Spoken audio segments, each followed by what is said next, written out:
వైఎస్ఆర్ కుటుంబాన్ని విడిచిపెట్టనన్నారు మంగళగిరి ఎమ్మెల్యే ఆళ్ల రామకృష్ణారెడ్డి.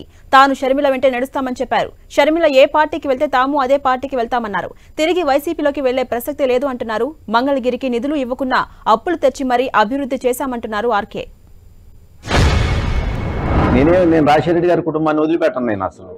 నేను రాజశేఖర రెడ్డి గారి మనిషిని, రాజశేఖర రెడ్డి గారి భక్తుల్ని, నేను రాజశేఖర రెడ్డి గారి అభిమానిని. నేను షర్మిలమ్మ వెంటే నా పైన. షర్మిలమ్మ గారితోటి నా రాజకీయ భవిష్యత్తు ముడిపడి ఉంది.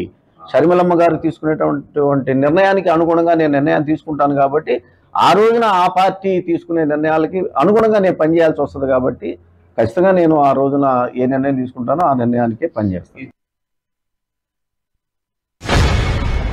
మేము గత 2 సంవత్సరాలుగా మంగళగిరిలో ఏమేం పనులు చేస్తా ఉన్నాము, ఎన్ని ఇబ్బందులు పడుతున్నాము, ఎన్ని బాధలు పడతా ఉన్నాము, అయినా కూడా మాకు ఆర్థికంగా అండ దొరకలేదు అనేది ప్రతి ఒక్కరికి తెలిసినటువంటి మాట. అయితే సుమారు 8 నుంచి 7-8 కోట్లు, ఇంకా లెక్క కూడా చూసి 7-8 కోట్ల రూపాయలు నేను బయట నుంచి తీసుకొచ్చి వాళ్ళకి సర్దానండి.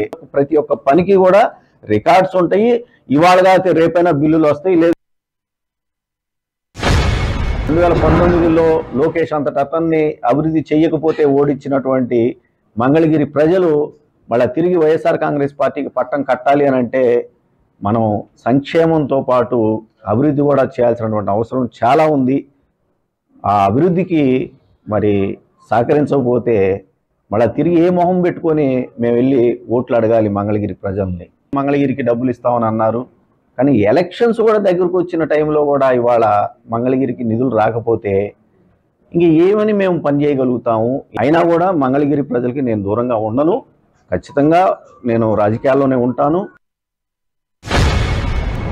నేను అసలుకి వెళ్ళనండి. నేను ఇక తిరిగి వెనక్కి వెళ్ళే ప్రశ్నే లేదు. వైఎస్ఆర్ కాంగ్రెస్ పార్టీ, తెలుగుదేశం పార్టీ అభ్యర్థుల్ని, తన ఆపోజిట్గా ఉండేటువంటి అభ్యర్థుల్ని ఓడించాలి అని అంటే పనిచేయాలండి మనం ప్రజలకి.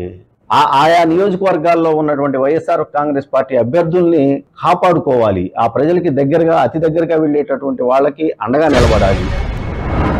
తప్పు ఎవరు చేసినా తప్పే. ఇన్నర్ రింగ్ రోడ్డు కేసులో కూడా ఇదే నియోజకవర్గంలో నేను ఎమ్మెల్యేగా ఉండగా చంద్రబాబు నాయుడు గారు, తెలుగుదేశం పార్టీ అనేది ఆ రోజుల్లో ఆ ప్రభుత్వం తప్పులు చేసిందనేది నా అభియోగాలతోటి నేను గౌరవ న్యాయస్థానాలని నేను ఆశ్రయించాను. కాబట్టి ఆ కేసులకు సంబంధించి నేను ఎక్కడికి వెనక్కి పోను. ఆ కేసులు కంటిన్యూ అవుతాయి ఖచ్చితంగా.